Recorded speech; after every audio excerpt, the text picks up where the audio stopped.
So hello guys, welcome back Chairman Vlog channel. So something lainnya Vedanta Limited. So as next point plus point deka. So tanai deka bo tonai lainnya. So Sarah 100% deka tini.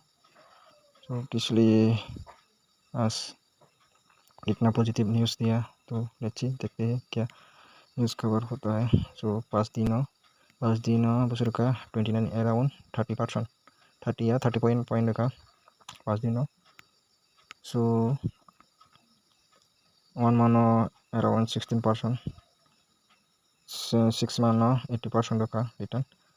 So nalanya so tahu news tama tong tan bagai ini nanti kelasan ka. So Vedanta share gain 5% ahead to board meeting to consider the dividend fund and the rising plans. So dividend karone ang mana dividend ni rena bagai 5% positive ka.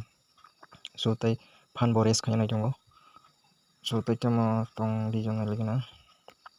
So final dividend and board set to will be combined board meeting. 16 तारिख board meeting नाइ the first interim dividend for financial dividend ni bagai share board meeting naik khana abon bagai tini positive market ka Vedanta wo